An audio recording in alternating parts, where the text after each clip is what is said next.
জামাতের আমিরকে আরো একটা বিষয়ে খেয়াল রাখা উচিত যে উনার দলের বট বাহিনী নিশ্চয়ই করছে, এটা উনার নজরে আছে কিনা আমি জানি না।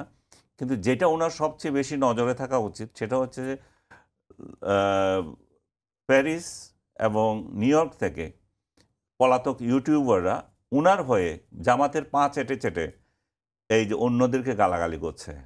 একদিকে জামাতের পা চাটছে, আবার অন্যদিকে অন্য রাজনৈতিক দলের নেতাকর্মীদেরকে তারা ঘায়েল করছে এবং সেটা জামাতের হয়ে, যেহেতু সে জামাতের জ্যাকেট গায়ে দিয়ে এগুলো করছে, তাহলে এই এই জামাত আমির বলতে পারেন যে তারা তো আমাদের কেউ না, কিন্তু আপনাকে তো চেটে চেটে ভিডিও বানাচ্ছে। যখন কিন্তু জামাত কখনো বলেওনি তারা আমাদের কেউ।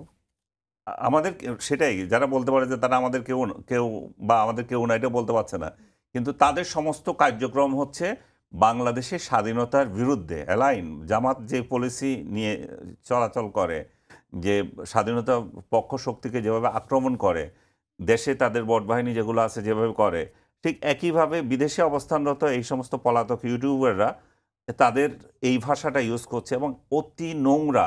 বাংলাদেশের সোশ্যাল মিডিয়া থেকে বোধহয় অতি নগণ এবং অতি জঘন্য করে দিয়েছে এরা।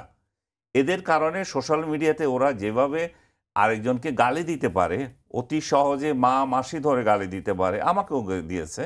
আমার মা ধরে গালাগালি করেছে প্যারিসে পলাতক যে ইয়ের যে আছে যে ইউটিউবার, যাকে পাখি বীর্যে জন্ম বলে আবার অন্যেরা গালি দেয়। সো এই যে এরা এরা এমন সোসাইটি তৈরি করেছে যে একজনকে আরেকজন গালি দেওয়া খুব ইজিলি ব্যাপার। এবং আমার নিজেরই লজ্জা লাগে তার সম্পর্কে কথা বলার জন্য। তাকে আমি মনে করেন ৭-৮ বছর থেকে চিনি। কথা হয় মাঝে, মাঝে। ইদানিং কথা হয় না। এখন কথা হওয়ার মতো কথা না। কারণ সে এমন নোংরামিতে চলে গেছে ভিউ ব্যবসার জন্য। এগুলো সব অনলি ফর ভিউ ব্যবসা। তার ওইখানে আপনি কমেন্ট করবেন মানে তার ভিউ বাড়তেছে। তার ভিউ বাড়া মানে তার মাসে ৩০-৪০ লক্ষ টাকা ইনকাম হচ্ছে।